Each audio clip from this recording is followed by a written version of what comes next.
The Millionaire CEO hadn't smiled in 20 years, until he heard the waitress sing his late love's song, and he froze. The rain hammered against the windshield of Richard Caldwell's black Bentley like bullets from heaven, each drop exploding into 1,000 smaller fragments, before being swept away by the wipers that moved with mechanical precision. He sat behind the wheel, engine idling, staring through the storm at the neon glow spilling from a small cafe across the narrow street in New Orleans' French Quarter, Café Nostalgia. The irony wasn't lost on him. Richard Caldwell didn't do nostalgia. He'd spent 22 years methodically destroying every trace of sentimentality from his life, building his empire one cold decision at a time.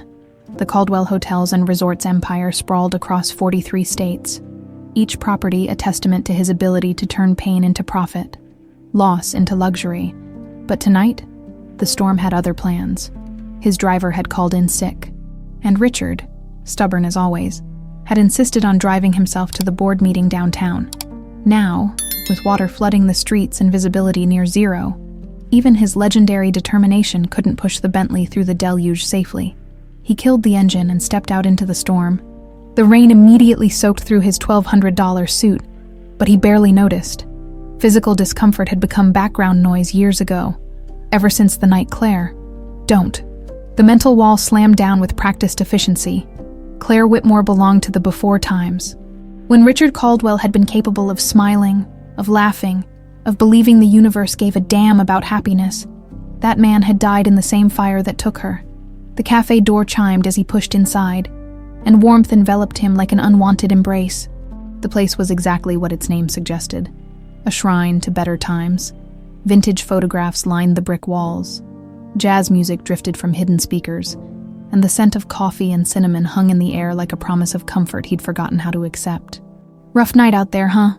A young woman behind the counter looked up from wiping down espresso cups. She was maybe 24, with auburn hair pulled back in a messy bun and eyes the color of honey. Something about her face tugged at his memory, but he dismissed it. After 2 decades of avoiding personal connections, everyone looked vaguely familiar. Coffee black. His voice carried the authority that made Fortune 500 CEOs nervous. Coming right up.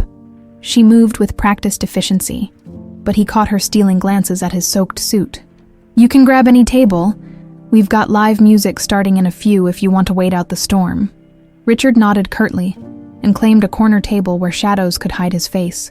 He pulled out his phone, scrolling through emails that demanded his attention, board reports that needed his approval, acquisition deals that required his signature.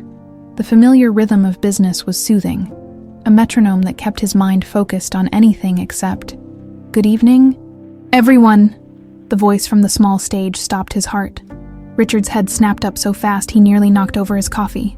A young woman stood in the warm spotlight, guitar in hand, and when she spoke again, the world tilted off its axis. It was Claire's voice. Not similar, not reminiscent, identical. The same honeyed southern drawl, the same musical cadence that used to whisper his name in the darkness, the same laugh that could light up a room.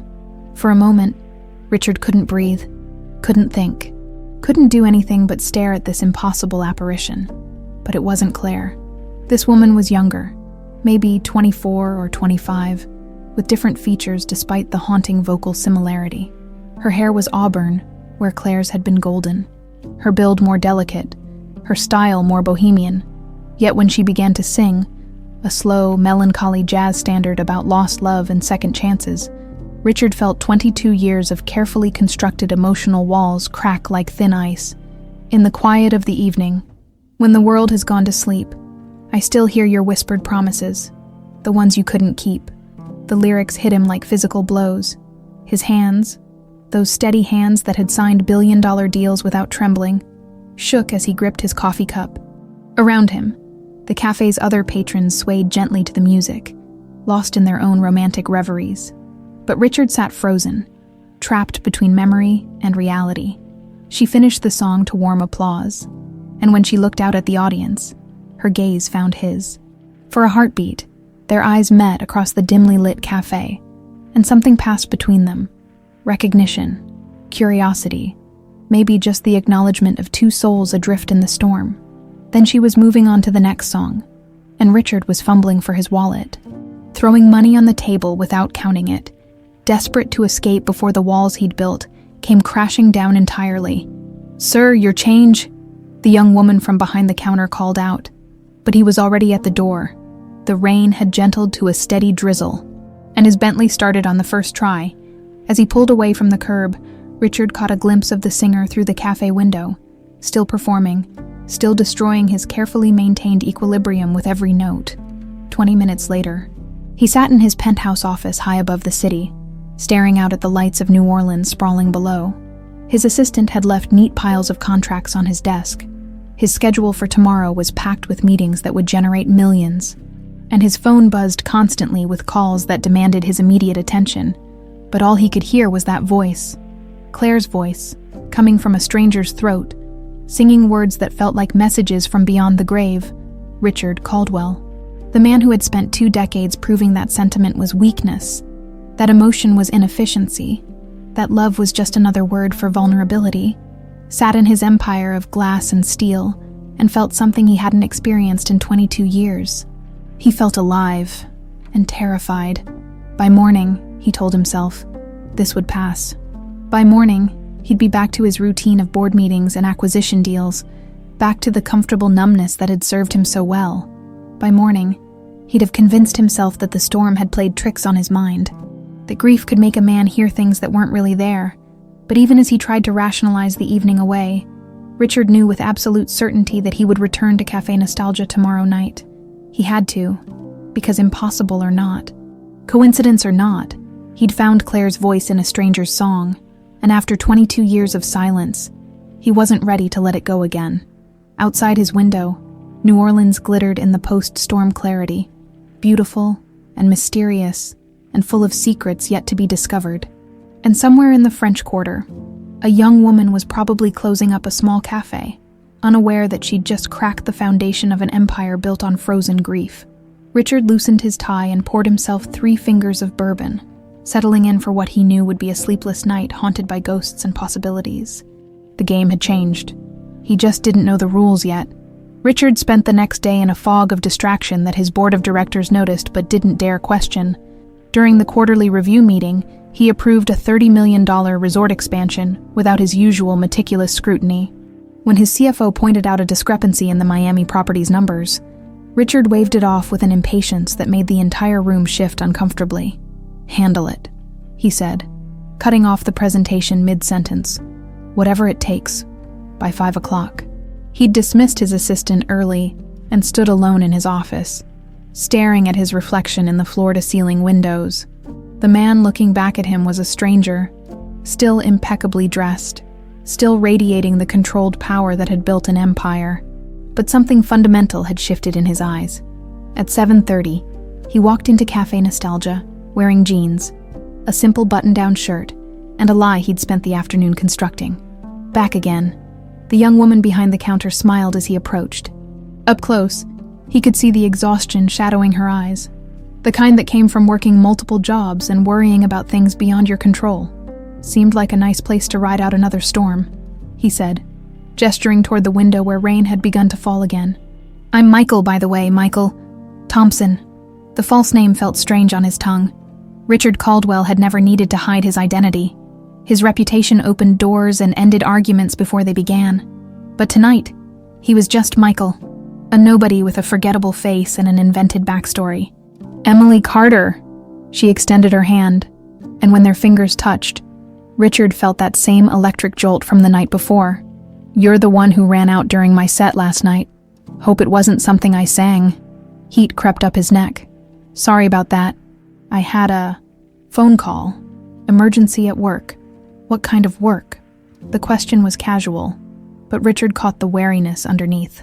This wasn't a woman who trusted easily, and he found himself respecting that caution even as he prepared to exploit it. "Accounting," he said, the lie coming smoother this time. "Small firm downtown. Nothing exciting, but it pays the bills." Emily's smile warmed a degree. "Well, Michael Thompson, the accountant. What can I get you?" "Coffee, black, and..." He hesitated, then plunged ahead. "I was hoping you might be performing again tonight. In about an hour." She busied herself with the espresso machine. but he caught her stealing another glance at him. "You really seemed to enjoy it last night, before you bolted." "I mean, your voice," Richard said carefully. "It reminded me of someone I used to know." Something flickered across Emily's face. Recognition, maybe? Or just the understanding that comes from having your own ghosts. Someone important. Very. The word came out rougher than he intended. She died a long time ago. Emily's hands stilled on the coffee cup. When she looked up, her honey-colored eyes held a gentleness that nearly undid him. "I'm sorry. That must have been hard." It was. Richard accepted the coffee, their fingers brushing again. "But life goes on, right? You find ways to keep moving." "Yeah," Emily said softly. "You do." The cafe began to fill as word spread about the evening's entertainment.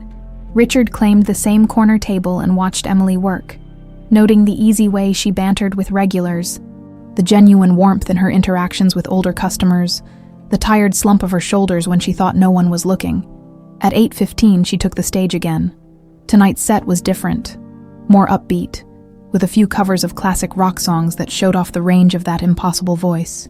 But it was during the slower numbers that Richard felt the walls closing in again, that honey-sweet sound wrapping around his heart, like Claire's fingers used to intertwine with his.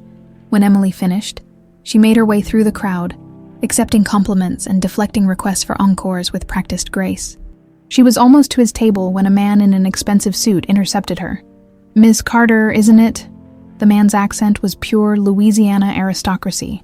"Malcolm Rousseau, I represent several entertainment venues in the city. I'd love to discuss some opportunities. Thanks, but I'm not interested." Emily's voice carried a polite firmness that brooked no argument. "Perhaps you didn't understand." She said no. Richard's voice cut through the conversation like a blade.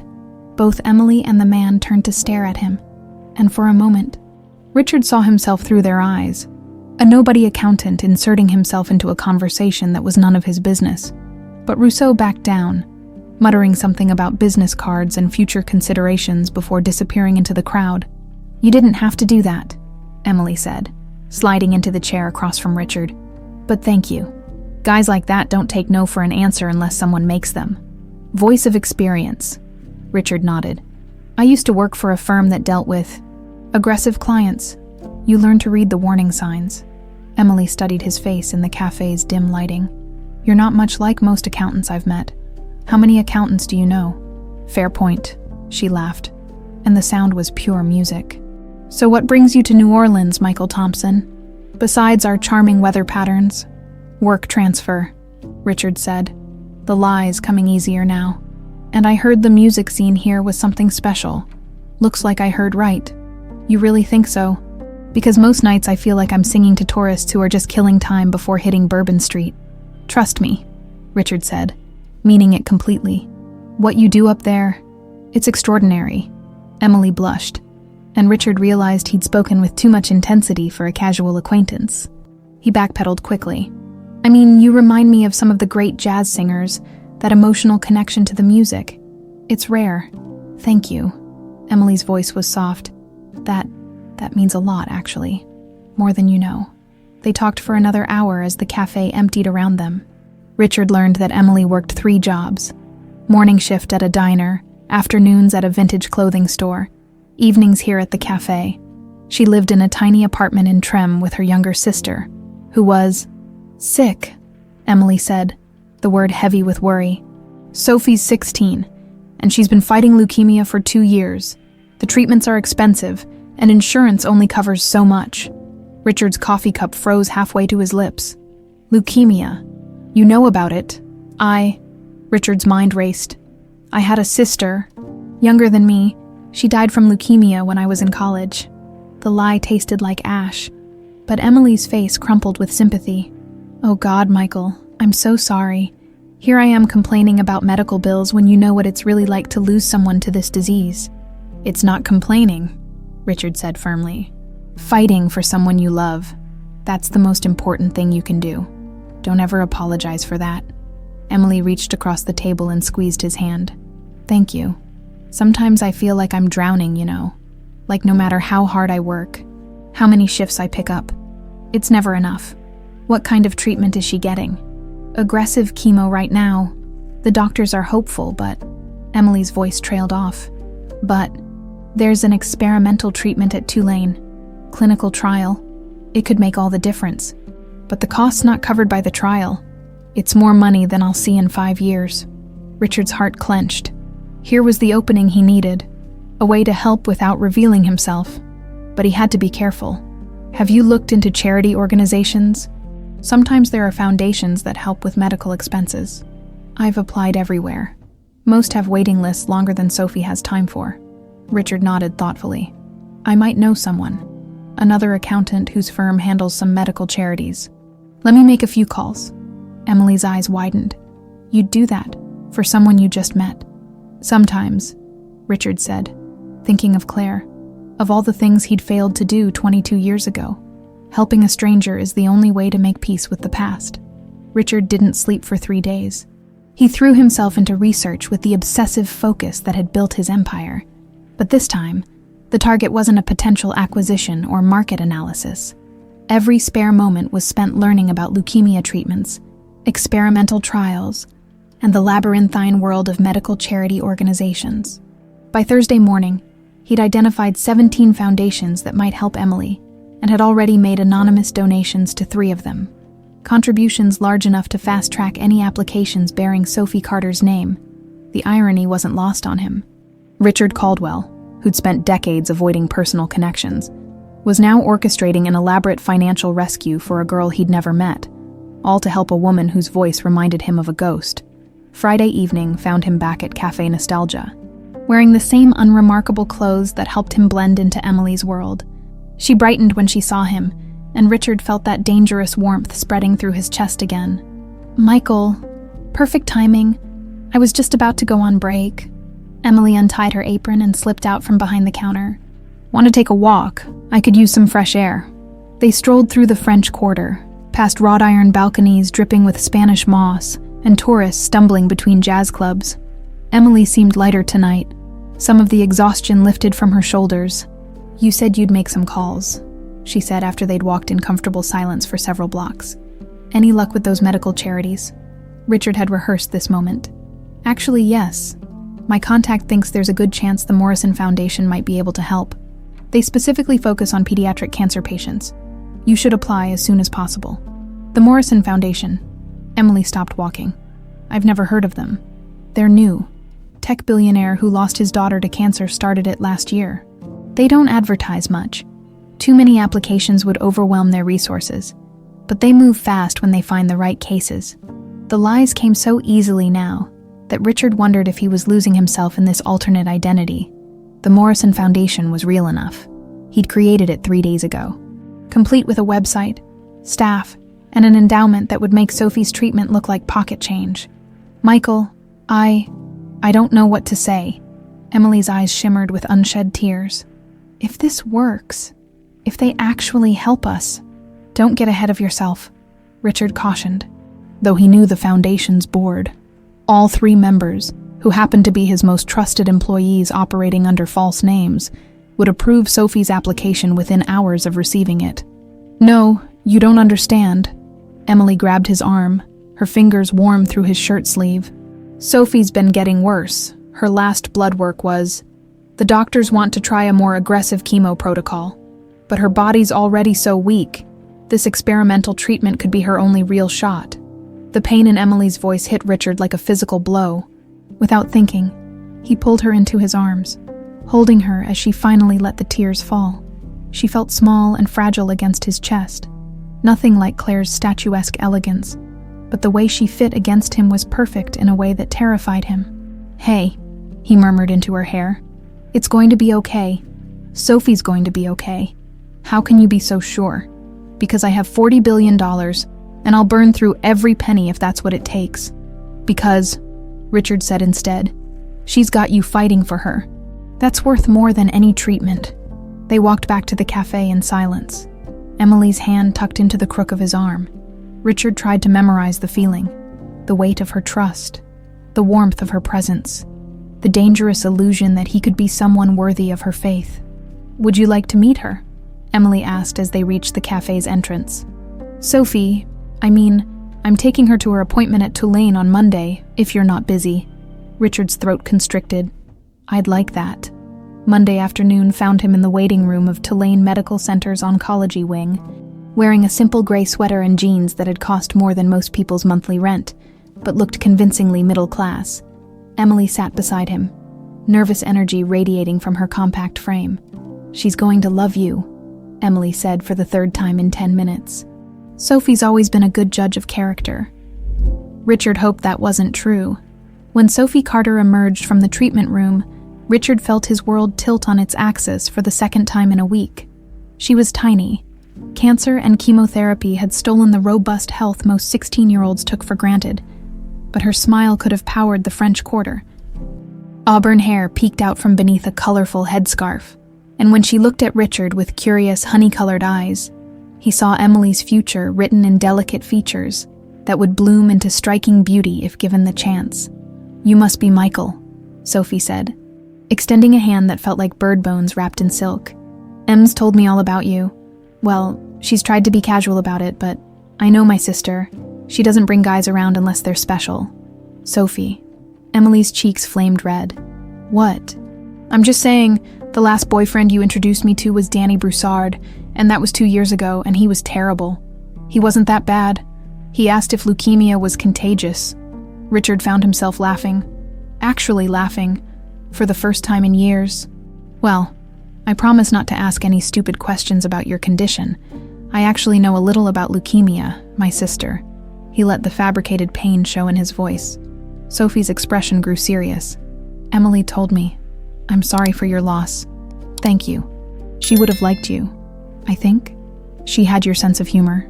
They talked for another 20 minutes while Emily handled paperwork. Sophie was sharp, funny, and possessed an optimism that seemed almost supernatural given her circumstances. When the nurse called Emily away to discuss insurance coverage, Sophie leaned closer to Richard. Can I ask you something, Michael? Of course. Are you going to hurt my sister? The directness of the question caught him off guard. What makes you ask that? Because Emily's been happy lately, really happy, for the first time since I got sick. And I know she's falling for you, even if she won't admit it. So I need to know. Are you the kind of man who disappears when things get complicated? Richard stared into those earnest young eyes, seeing Emily's features sharpened by illness and wisdom beyond her years. I would never intentionally hurt Emily. That's not what I asked. Smart girl, too smart. I care about your sister more than you know. Sophie studied his face for a long moment, then nodded. Good, because if you break her heart, I'll haunt you when I'm dead.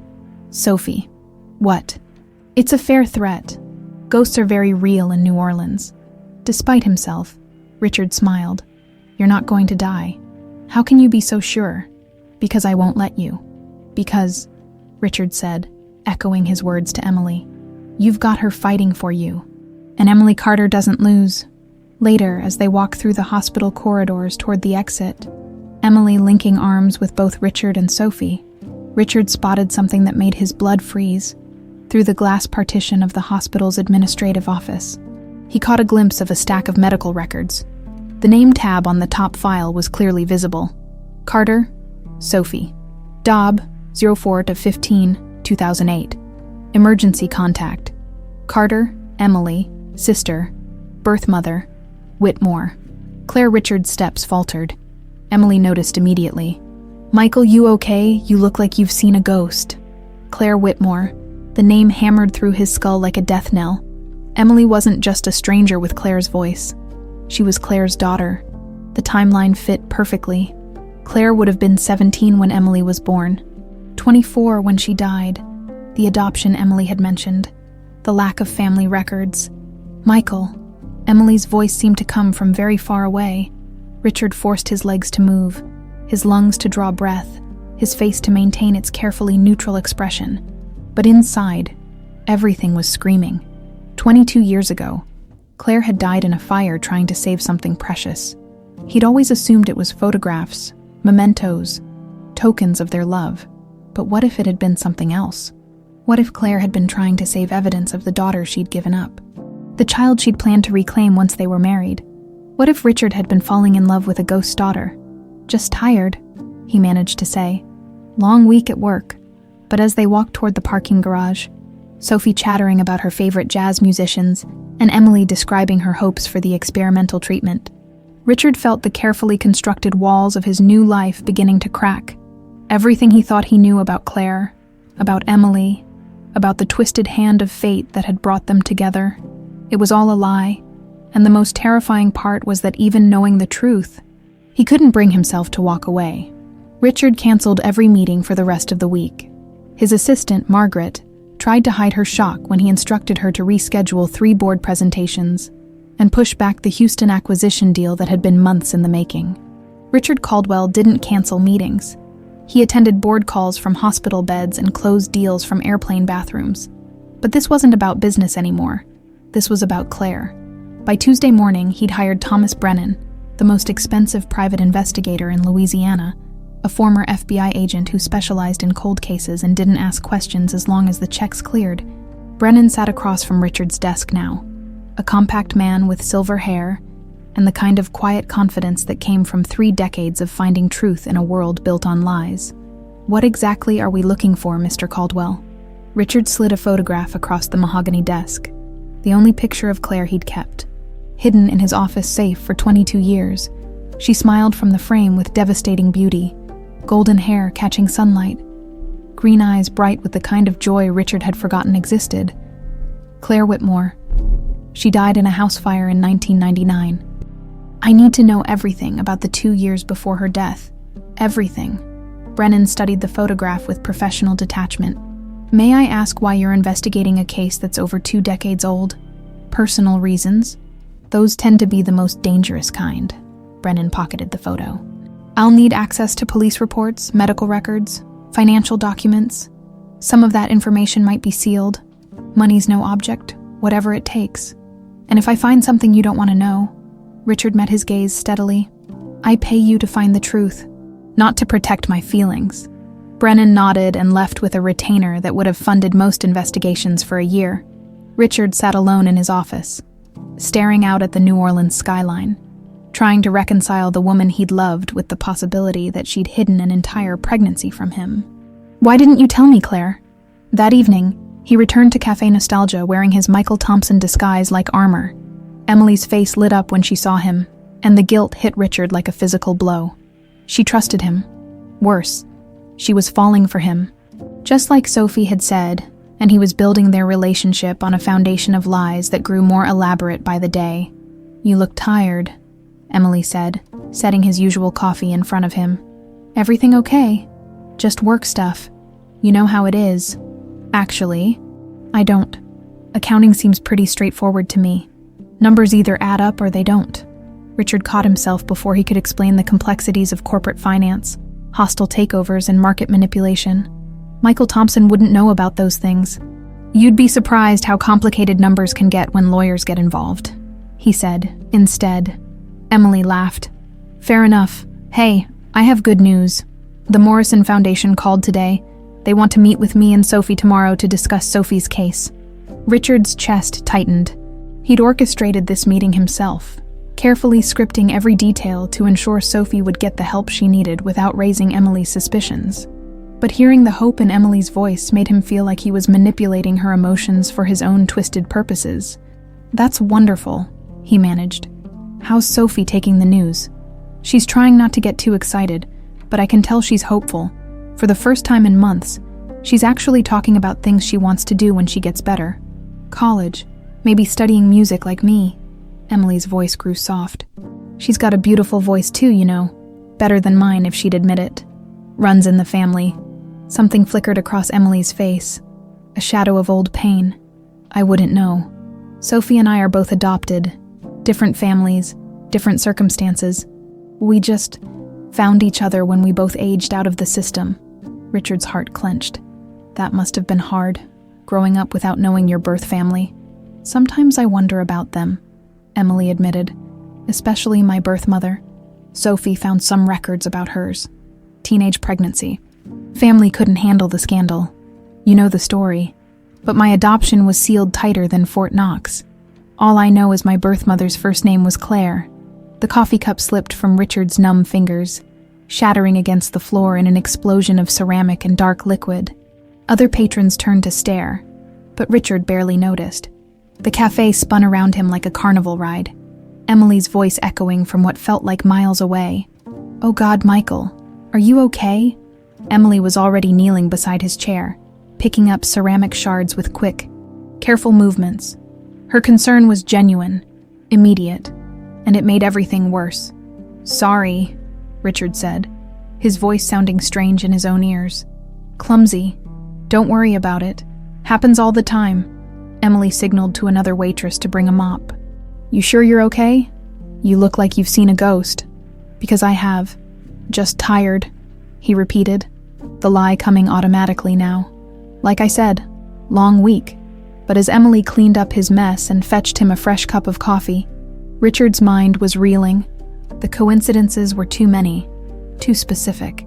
Emily's birth mother named Claire, the adoption records sealed, the timeline matching perfectly with Claire's pregnancy. And that voice, that impossible, heartbreaking voice that sounded exactly like the woman he'd loved and lost.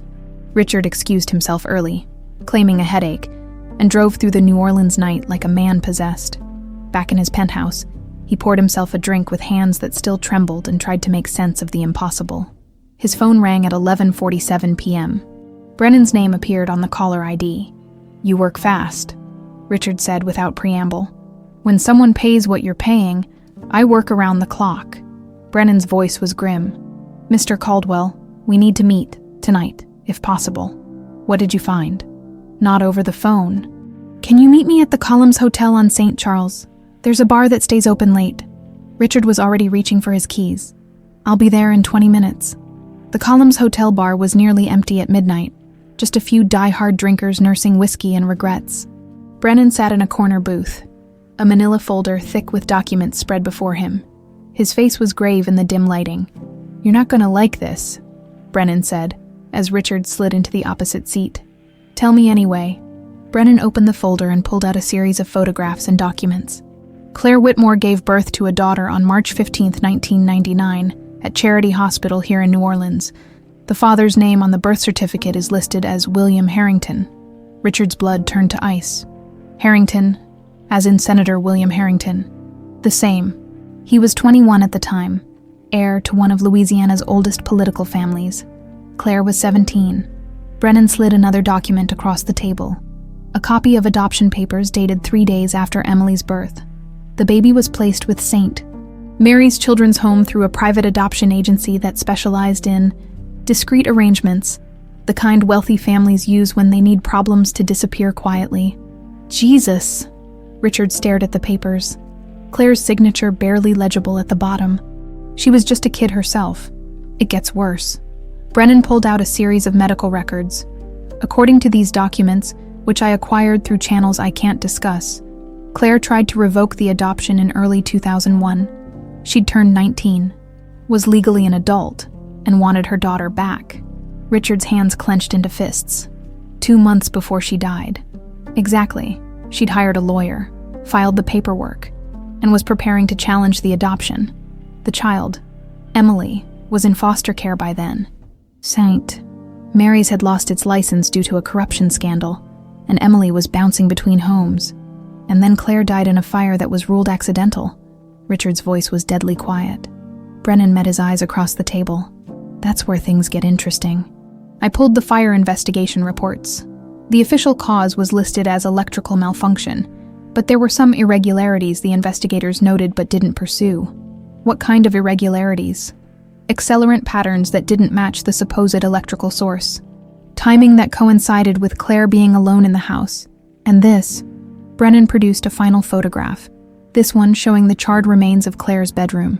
The fire was hottest here, around her dresser, like someone wanted to make sure whatever she kept in there was completely destroyed. Richard studied the photograph, his heart breaking all over again. Her papers. Documents about Emily.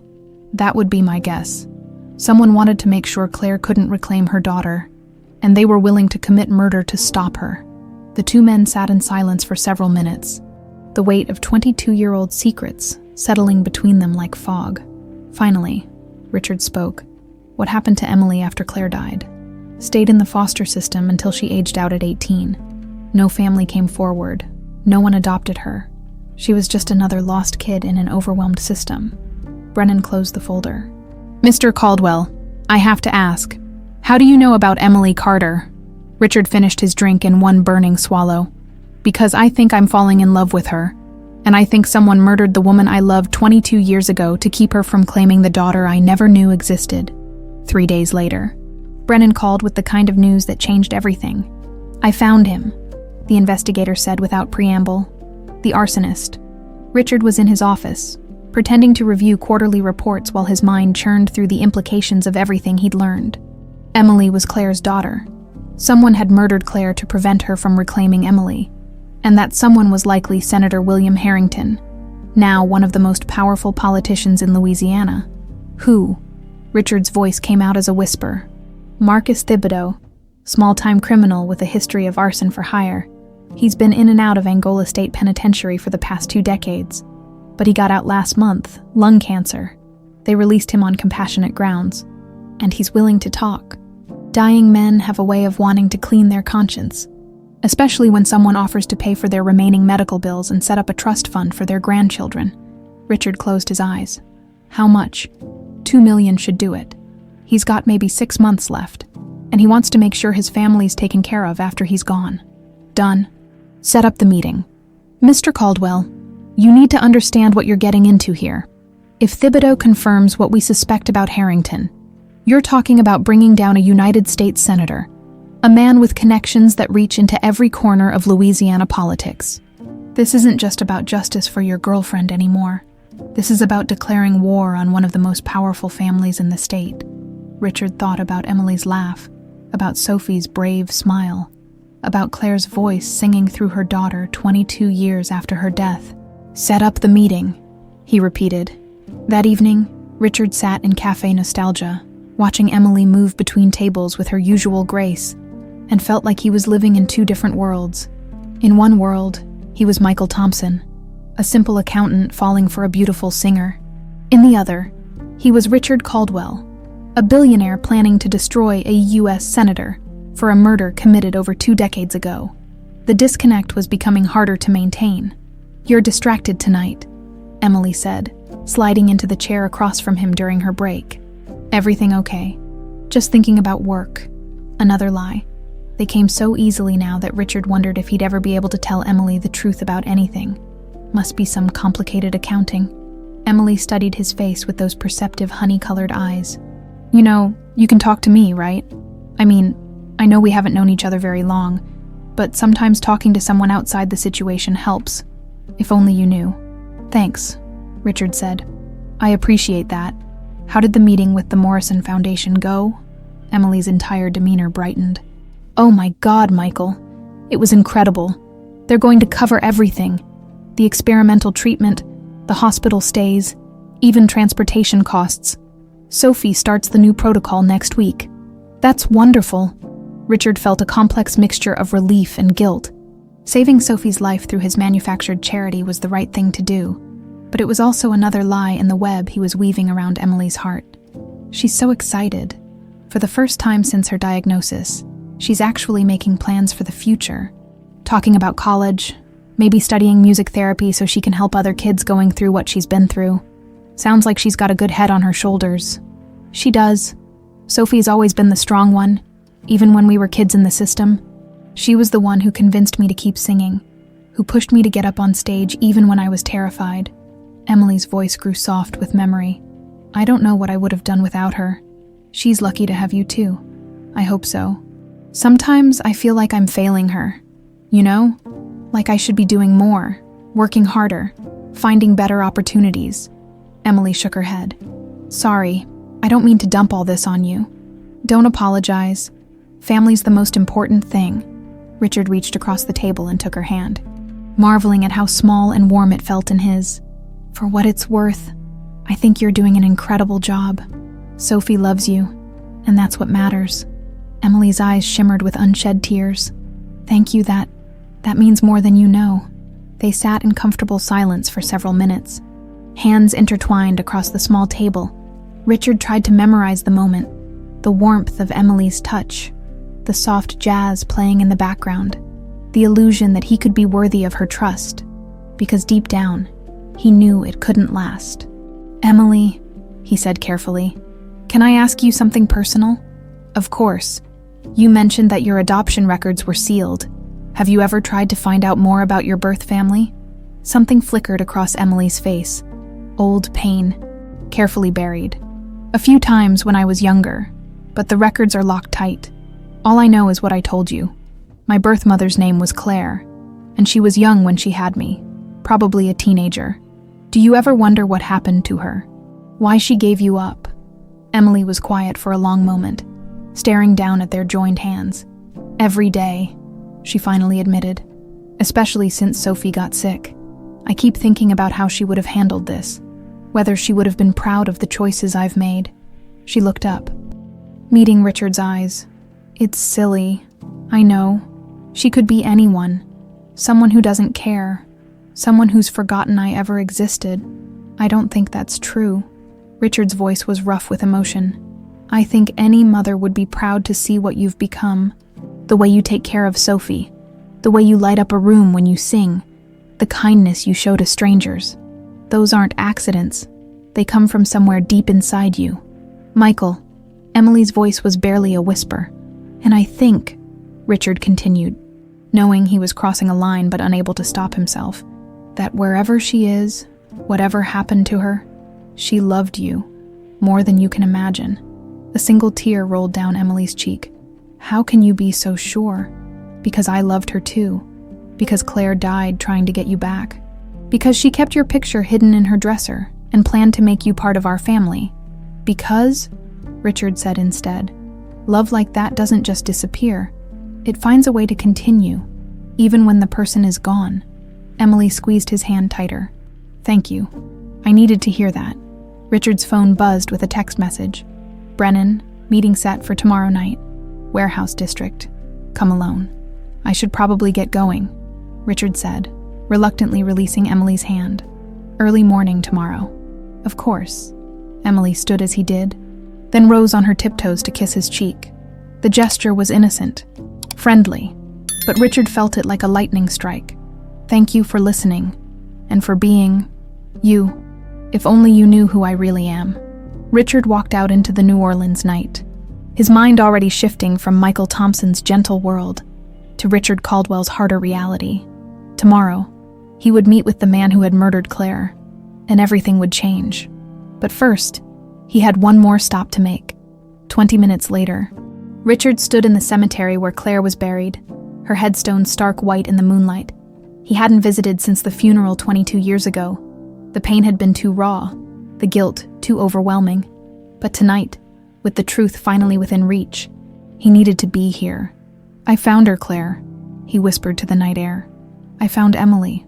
She's beautiful, just like you, strong like you, and she's in love with me, though she doesn't know who I really am." The wind rustled through the Spanish moss above, and for a moment, Richard could almost imagine he heard Claire's voice in the sound. "I'm going to make them pay for what they did to you, to both of you. I promise."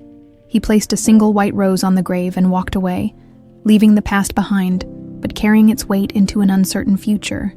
Tomorrow, he would begin the process of destroying Senator William Harrington. Tonight, he would say goodbye to Michael Thompson forever. The warehouse in the industrial district smelled of rust and forgotten dreams. Richard arrived 15 minutes early, his usual business instincts telling him to control the environment and establish dominance. But this wasn't a boardroom negotiation. This was a confession that would either vindicate Claire's memory or destroy everything he'd built. Marcus Thibodeau looked like death walking.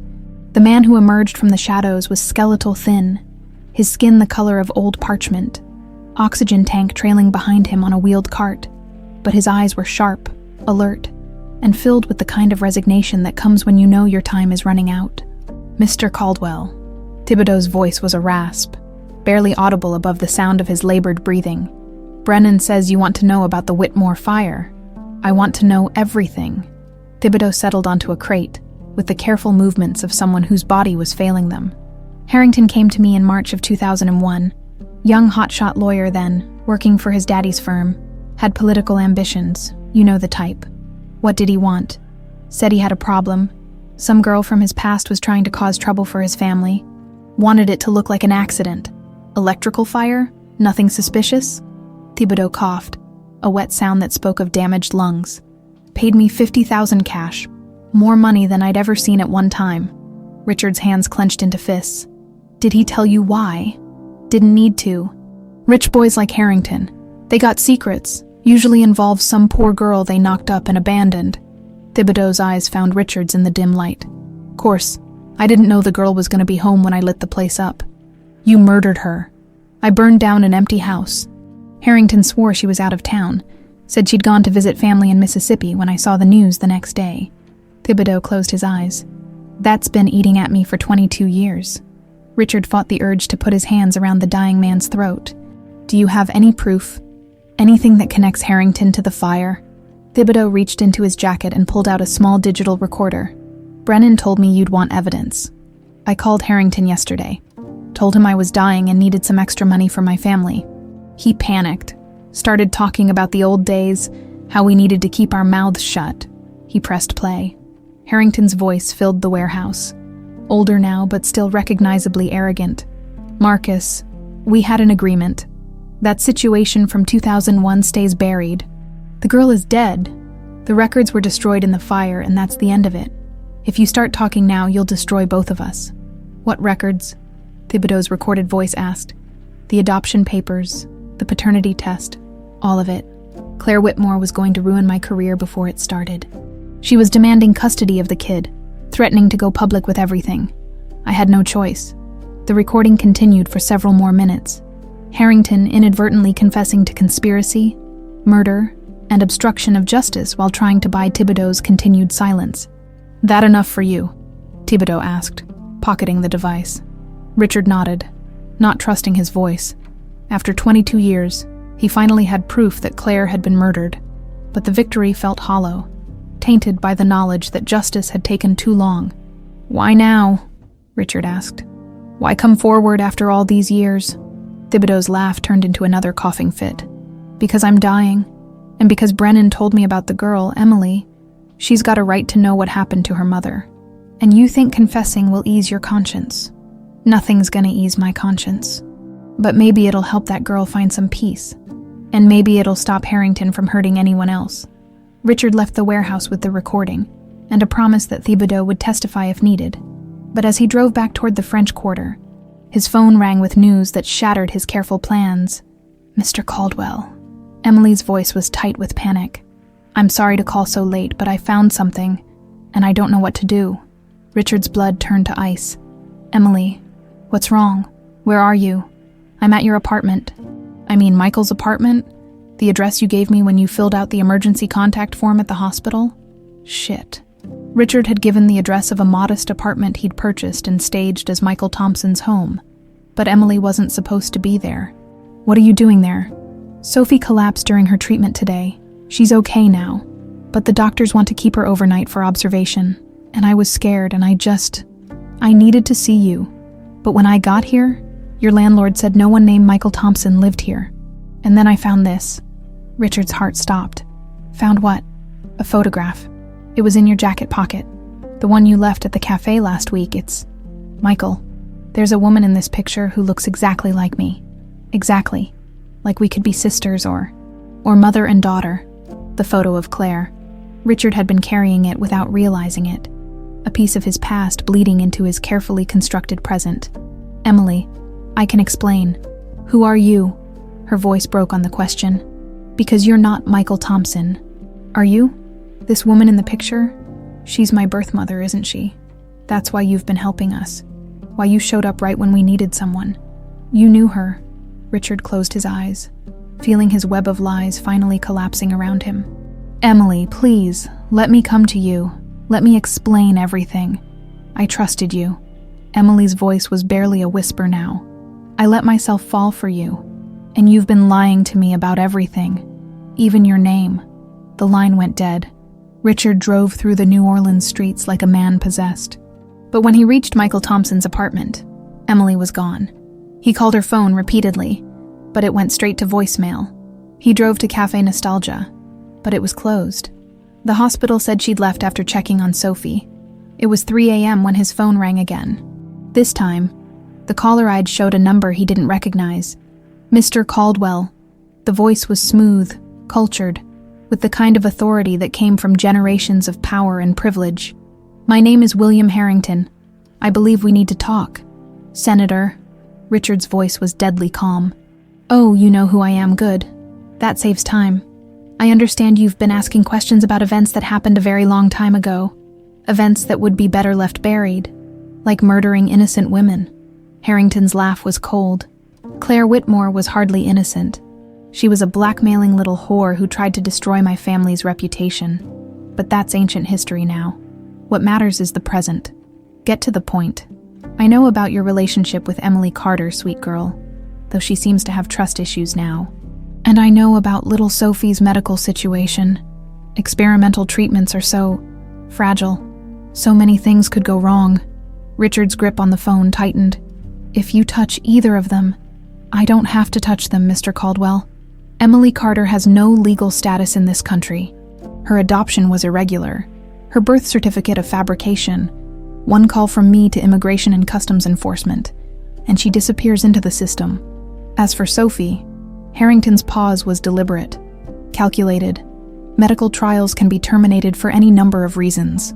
Safety concerns, funding issues, administrative complications.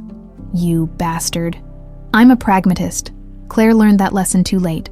I hope you're smarter than she was." Harrington's voice hardened. "Stay away from Emily Carter. Stop investigating the past. Forget whatever fantasies you've constructed about justice and revenge.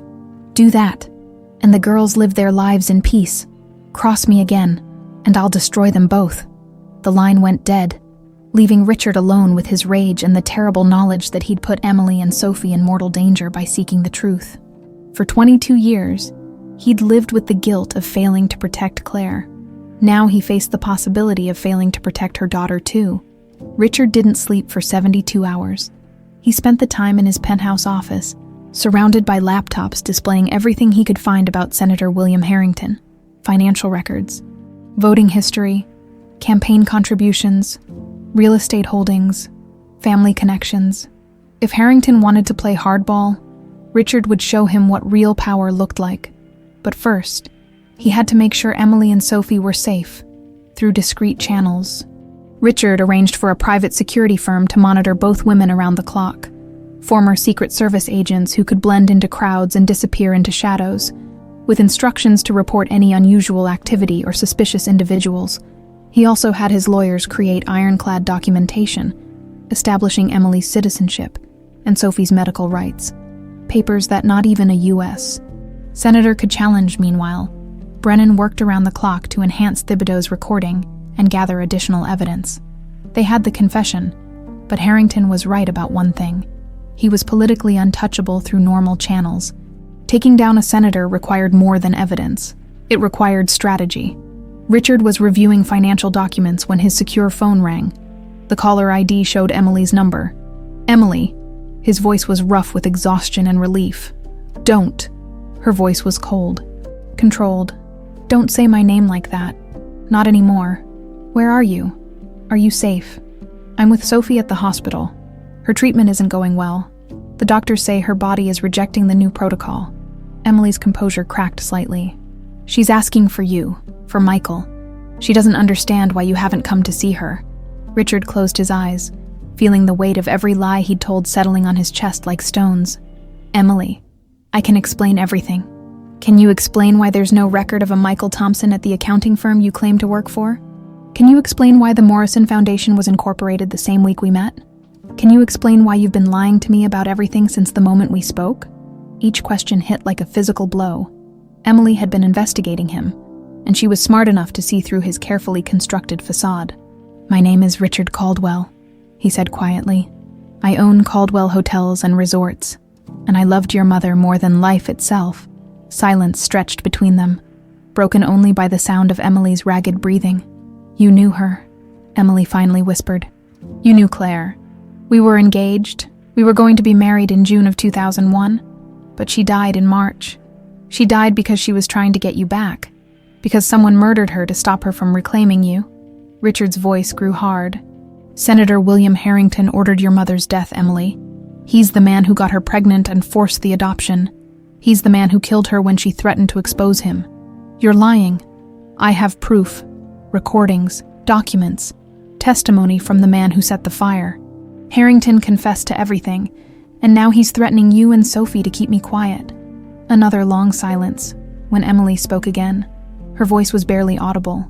"Sophie's getting worse. The doctors think she might not make it through the week." Richard was already reaching for his keys. "I'm coming to the hospital." "No, I don't want to see you. I can't trust anything you say anymore. Emily, please. But Sophie's asking for you. And if she's dying..." Emily's voice broke completely. "If she's dying, then she deserves to see the person she thinks is her friend. Not the billionaire who's been manipulating us for weeks." The line went dead. Richard sat staring at his phone for several minutes, then called Brennan. "How much evidence do we have?" "Enough to destroy him. The recording, financial records showing payments to Thibodeau, documentation of the cover-up. But Caldwell, if we go public now, Harrington will retaliate against Emily and Sophie." "I know."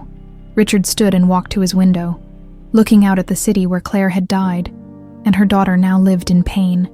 "We need to force his hand, make him desperate enough to make a mistake. What are you thinking? Schedule a press conference for tomorrow morning. Leak just enough information to the media to make them hungry for more. Harrington will panic, try to silence us before we can present everything publicly. That's dangerous. You'll be painting a target on your back." "Good. Let him come after me instead of them." Richard hung up and called his most trusted security team, the same professionals who'd protected him during hostile takeover attempts and death threats from corporate rivals. By evening, his penthouse was a fortress, and every approach was monitored by cameras and armed guards. At 11 p.m., he violated Emily's wishes and went to the hospital anyway. Sophie looked impossibly small in the hospital bed, her face pale as moonlight, machines beeping softly around her. Emily sat in a chair beside the bed, holding her sister's hand, and the exhaustion in her posture broke Richard's heart. "You came," Sophie whispered when she saw him. "Of course I came." Richard moved to the opposite side of the bed, careful not to look directly at Emily. "How are you feeling?" "Like I'm dying." Sophie's smile was weak, but genuine. "The doctors are trying to be optimistic, but I can see it in their eyes. This treatment isn't working." "Sophie, it's okay. I'm not afraid." Sophie's grip on Emily's hand tightened. "But I need to ask you something, and I need you to tell me the truth." Richard's chest tightened. "Okay. Are you going to take care of Emily when I'm gone?" The question hung in the air like a physical presence. Emily finally looked up, her honey-colored eyes bright with unshed tears and something else. Anger, hurt, betrayal. "Sophie," Emily said softly. "Michael he's not who we thought he was." "I know." Sophie's voice was matter of fact. "I figured that out when the nurses started treating him like he was somebody important. Plus, no accountant wears $1,000 watches." Richard glanced down at his Patek Philippe, a gift to himself when Caldwell Hotels went public. He'd forgotten to switch it for Michael Thompson's modest Timex. "But I don't care about that," Sophie continued. "Rich or poor, accountant or businessman, he's been good to us. He's been good to you, Em, and the way he looks at you." Sophie's eyes found Richard's. "That's real. Whatever else is fake, that's real." Emily shook her head. "Sophie, you don't understand. I understand that you're in love with him. I understand that he's in love with you, and I understand that sometimes people lie for good reasons." Sophie turned back to Richard. "So I'm asking again, are you going to take care of my sister?" Richard met Emily's gaze across the hospital bed, seeing the pain and confusion there, the desperate hope warring with justified anger. "Yes," he said simply, "for the rest of my life, if she'll let me." "Good." Sophie closed her eyes, apparently satisfied. "Because I won't rest in peace if I think she's going to be alone." "You're not dying," Emily said fiercely. "We're going to find another treatment, another option." "Em," Sophie's voice was gentle but firm. "Look at me." Emily looked, and Richard saw the moment she truly understood what the doctors had been trying to tell her. Sophie was dying, and there was nothing anyone could do to stop it. "I need you to promise me something," Sophie whispered. "When I'm gone, Don't shut everyone out. Don't build walls like you did when we aged out of the system. Let yourself be happy. Sophie, promise me." Emily nodded, tears streaming down her face. "I promise." Richard stayed with them through the night, holding vigil beside Emily as Sophie drifted in and out of consciousness.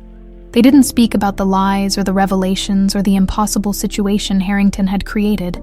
They just sat together, two people who loved a dying girl, and waited for morning. At 6 a.m., Richard's phone buzzed with a text from Brennan, press conference set for 10 a.m. "Media is already circling. Hope you're ready for war." Richard looked at Emily, exhausted and heartbroken beside her sister's bed, and felt something harden in his chest. He was ready. The press conference was scheduled for 10 a.m. at the Caldwell Hotels corporate headquarters. But by 8:30, news vans were already circling the building like sharks scenting blood. Richard stood at his office window, watching reporters set up equipment, and noting the unmarked government vehicles parked at strategic points around the building. Harrington was already making his move. "Sir," Margaret knocked on his office door, her usual professional composure strained. "There are federal agents in the lobby. They're asking to speak with you about an ongoing investigation. Tell them they can wait until after the press conference. Or arrest me, their choice." Margaret's eyes widened, but she nodded and left to deliver the message. Richard turned back to the window, his phone buzzing with calls from board members, business partners, and politicians who'd gotten wind that something explosive was about to break. He ignored them all. At 9:45, Brennan arrived with a briefcase full of evidence and a grim expression. "You sure about this? Once we open this door, there's no closing it again. I've been sure for 22 years. I just didn't have the proof before. The FBI agents downstairs aren't here to chat. Harrington's got them convinced you're engaged in some kind of corporate espionage or blackmail scheme. They've got warrants ready to seize all your files and computers." Richard smiled coldly. "Then we better make this count." At exactly 10 a.m., Richard walked into the press conference room, flanked by his lawyers and carrying the weight of 2 decades worth of buried truth. Cameras flashed, reporters shouted questions, and in the back of the room, he spotted 2 federal agents trying to look inconspicuous. "Ladies and gentlemen," Richard began, his voice cutting through the chaos with practiced authority. "Thank you for coming. What I'm about to tell you will shock you, disturb you, and hopefully demand justice for a crime that has gone unpunished for 22 years. He activated the large screen behind him, displaying a photograph of Claire Whitmore in all her youthful beauty. This is Claire Whitmore. She was 19 years old when she was murdered in March of 2001, killed in an arson fire that was made to look like an accident. She died because she was trying to reclaim custody of the daughter she'd been forced to give up for adoption 2 years earlier." Murmurs rippled through the room. Richard clicked to the next slide. Documents showing Claire's legal petition to revoke the adoption. Claire was 17 when she gave birth to a daughter. The father was William Harrington, now the senior senator from Louisiana. The Harrington family forced Claire to give up the child to protect their political ambitions. When Claire tried to get her daughter back, they had her killed. The room erupted. Reporters shouted questions. Cameras flashed frantically, and Richard saw the federal agents speaking urgently into their phones. "I have documented proof of Senator Harrington's involvement in Claire Whitmore's murder," Richard continued, activating the audio system. "This recording was made 3 days ago." Harrington's voice filled the room, confessing to conspiracy and murder with the casual arrogance of a man who thought himself untouchable. The reporters fell silent, hanging on every damning word. When the recording ended, the room exploded again. "Mr. Caldwell," a reporter from CNN shouted above the chaos, "what's your connection to this case? Why are you coming forward now?" "Claire Whitmore was my fiancée. We were to be married in June of 2001. For 22 years, I believed her death was a tragic accident. 3 weeks ago, I learned the truth. Where is Claire's daughter now?" Another reporter called out. "That's not relevant to this discussion," Richard said firmly. "What matters is that a United States senator ordered the murder of an innocent woman to cover up his past. And he's never been held accountable." Richard's phone buzzed with a text message. His blood turned to ice as he read it. "Your press conference was very entertaining. Now watch what happens to girls who don't mind their own business. Which, ladies and gentlemen, I have copies of all evidence for distribution. My legal team will be..." Richard's words were cut off as his security chief burst into the room, his face grim. He whispered something in Richard's ear that made the billionaire's face go white. "This press conference is over," Richard announced abruptly, already moving toward the exit. "All evidence packets are available at the door." He was out of the building and in his car within 2 minutes, racing through New Orleans traffic with his heart pounding. His security chief's words echoed in his head. "Emily Carter has been taken. Hospital security footage shows 2 men forcing her into a van in the parking garage 20 minutes ago." Richard's phone rang as he sped toward the hospital. Harrington's smooth voice filled the car. "I warned you, Mr. Caldwell. I told you what would happen if you persisted with this foolishness. Where is she? Somewhere safe for now, but her safety depends entirely on your cooperation. What do you want? A full retraction? A public apology? Admit you fabricated the evidence? That you're a grieving man who let his imagination run wild? Do that, and Miss Carter goes home unharmed." Richard's grip on the steering wheel tightened. "And if I refuse, then she joins her mother. Tragic accident, of course. Perhaps a car wreck. Or maybe she'll overdose on the pain medication she's been taking to cope with her sister's illness. So many possibilities. You son of a bitch. You have 2 hours to make your decision. I'll be watching the news." The line went dead. Richard immediately called Brennan. "Track Harrington's location. Pull every favor you have with law enforcement. Find Emily. Already on it. But Caldwell, the FBI is moving against you. They've got warrants, and they're treating this as a domestic terrorism case. Harrington's people have convinced them you're a dangerous obsessive who's threatening a U.S. Senator." Richard pulled into the hospital parking lot and ran toward the building, his security team struggling to keep up. Sophie was still unconscious, still dying, and now Emily was gone. In the elevator to Sophie's floor, Richard made a decision that would either save Emily or destroy them both. He called a contact at every major news network, leaking Harrington's location and the details of Emily's kidnapping. Within minutes, the story was breaking on every channel. Senator Harrington was now a wanted man, accused not just of murder, but of current kidnapping and terroristic threats. When Richard reached Sophie's room, he found it surrounded by FBI agents. Through the window, he could see the girl lying unconscious in her bed, unaware that her sister was fighting for her life. "Mr. Caldwell," a tall agent approached him. "I'm Agent Martinez. We need to talk." "Agent Martinez, with respect, I have a more pressing concern right now. A woman has been kidnapped by the man you should be investigating. Sir, we have evidence that you've been engaged in a campaign of harassment and intimidation against Senator Harrington. We need you to come with us for questioning." Richard's phone buzzed with another text. "Old Saint, Louis Cemetery No. 1, Marie Laveau's tomb. Come alone, or she dies. You have 30 minutes. He looked up at Agent Martinez. "Am I under arrest?" "Not at this time. But, then I'm leaving, if you want to help. Send back up to St. Louis Cemetery. Harrington's there with Emily Carter." Richard was already walking away, his security team forming a protective barrier as FBI agents shouted after him. He had 30 minutes to cross the city and face down a U.S. senator who had already committed murder once. As he raced through the French Quarter toward the cemetery where New Orleans buried its dead, Richard thought about Claire, about the 22 years he'd spent living in the shadow of her loss. Tonight, he would either save her daughter or join both of them in whatever lay beyond. The game was almost over. The Old St. Louis Cemetery No. 1 at twilight was a maze of weathered stone and Spanish moss, where New Orleans buried its dead above ground in ornate tombs that resembled small houses for the departed. Richard moved through the narrow pathways between monuments, his footsteps echoing off marble and limestone, every shadow potentially hiding danger. Marie Laveau's tomb stood near the center of the cemetery, its white-painted surface covered in X marks left by tourists seeking the Voodoo Queen's blessing.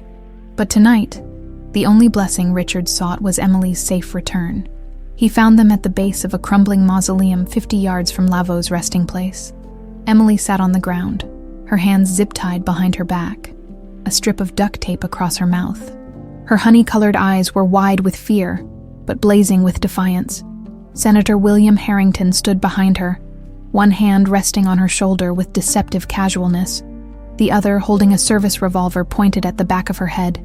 Even in the cemetery's fading light, Harrington looked every inch the distinguished statesman, silver-haired, expensively dressed, radiating the kind of authority that had carried him through decades of Louisiana politics. Only his eyes betrayed the desperation of a man watching his carefully constructed world collapse. "Mr. Caldwell," Harrington said with mock civility. "Right on time. I appreciate punctuality in business dealings. Let her go, William. This is between us." "Oh, but it's not."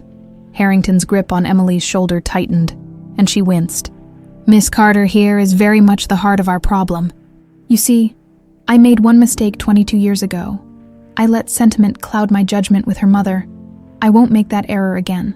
Richard took a step closer, his eyes never leaving Emily's face. She was trying to tell him something, her gaze darting toward the left side of the mausoleum where shadows gathered thick among the moss-draped trees. "Claire loved you once," Richard said, keeping his voice calm despite the rage burning in his chest. "She was carrying your child. How could you kill her?" Harrington's laugh was bitter. "Love. Claire Whitmore was a naive girl who thought she could blackmail her way into my family. My father had political plans that couldn't accommodate a teenage bride and a bastard child. So you forced her to give up, Emily. I solved a problem. Claire should have been grateful. We found the child a good home, paid for her care, kept the adoption quiet. Everyone won, except Claire wanted her daughter back. Claire got greedy." Harrington's voice hardened. 2 years later, she shows up with lawyers and custody papers, threatening to expose everything unless I helped her reclaim the brat. She was going to destroy my family's reputation, my political future, everything we'd built for generations. Emily made a muffled sound of protest behind her gag, struggling against her restraints. Harrington pressed the gun more firmly against her skull. "Stay still, dear. We're having a conversation about your mother. I thought you'd want to know why she died." Richard's hands clenched into fists. "She died because you're a coward who couldn't face the consequences of your actions. I'm a pragmatist. Claire thought she could waltz into my life and make demands because we'd shared a bed a few times when we were teenagers. She never understood that some things are more important than individual desires, like your political career, like family legacy, like the greater good. The Harrington name has guided Louisiana politics for over a century. I wasn't going to let some vengeful girl destroy that because she had second thoughts about an adoption." Richard took another step forward, noting how Emily's eyes kept flicking toward the shadows. Someone was there. Backup, maybe. Or another of Harrington's men. "So you had her killed. I had a problem eliminated. Thibodeau was supposed to burn down an empty house and destroy the documents Claire had hidden there. Her being inside was unfortunate. Unfortunate." Richard's voice rose. "She was 19 years old. She died terrified and alone because of you. She died because she wouldn't listen to reason." Harrington's composure finally cracked, revealing the desperate fury underneath. "I offered her money, a new life, anything she wanted except the one thing that would destroy me. But she wouldn't take it, just like her daughter won't take it." Emily's eyes widened at something behind Richard. He started to turn, but Harrington's voice stopped him. "Don't move. Marcus is covering the other approaches, just like old times. Though I must say, he's not looking well these days." Marcus Thibodeau stepped out of the shadows, moving with the slow deliberation of a dying man. He held a shotgun with hands that trembled from more than just illness. "Hello, Mr. Caldwell," Thibodeau wheezed. "Fancy meeting you here?" "Marcus," Richard said carefully. "I thought we had an understanding." "We did, but then the senator reminded me that my grandchildren need college funds, and dead men can't spend money." Thibodeau coughed, the sound wet and painful. "Sorry, nothing personal." "Very touching," Harrington said. "Now, Mr. Caldwell, we're going to walk out of here together. You're going to retract everything you said at that press conference, admit you fabricated the evidence, and disappear quietly. In exchange, Miss Carter lives to mourn her sister in peace. And if I refuse, then you both die here tonight. Murder-suicide. Grief-stricken billionaire kills the woman he blamed for his fiancée's death, then turns the gun on himself. Very tragic. Marcus will dispose of the bodies, and I'll express my shock and condolences to the media." Richard looked at Emily, seeing the fear in her eyes but also something else. Determination. and a fierce intelligence that reminded him painfully of Claire.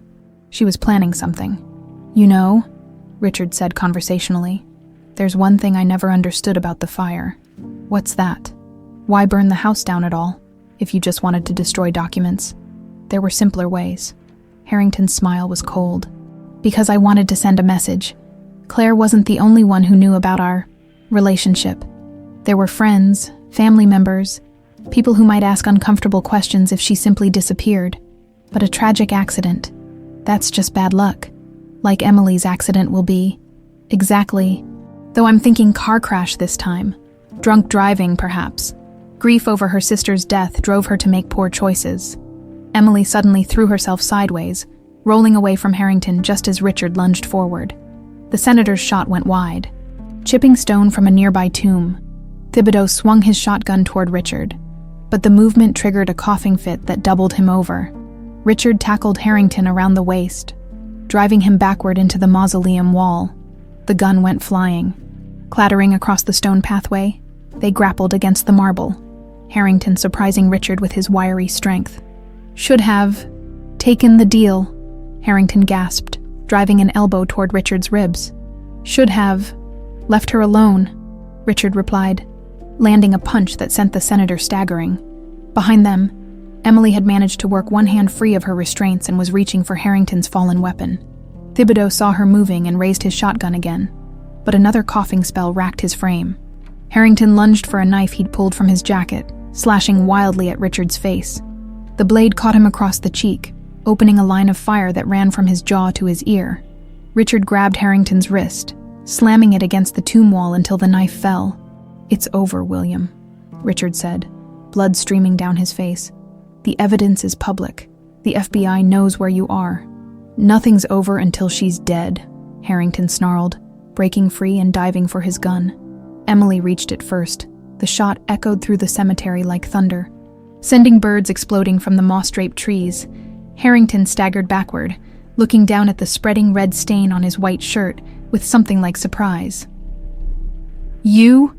he began, then toppled backward down the mausoleum steps, his head striking the stone with a sound Richard would remember forever. Senator William Harrington lay still at the base of the tomb, his eyes staring sightlessly at the darkening sky. Emily dropped the gun and fell to her knees, shaking. Richard was beside her in an instant, pulling her into his arms as sirens wailed in the distance. "It's over," he whispered into her hair. "It's finally over." 6 months later, the morning sun streamed through the stained glass windows of St. Louis Cathedral, painting rainbow patterns across the ancient wooden pews.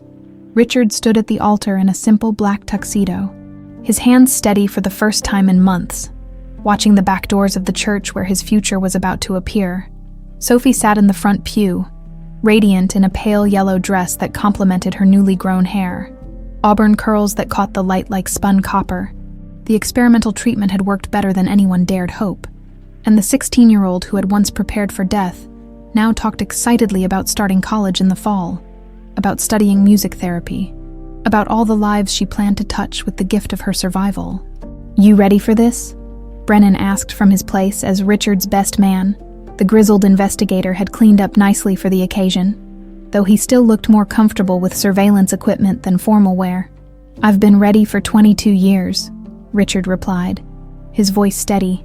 "I just didn't know it." The music began.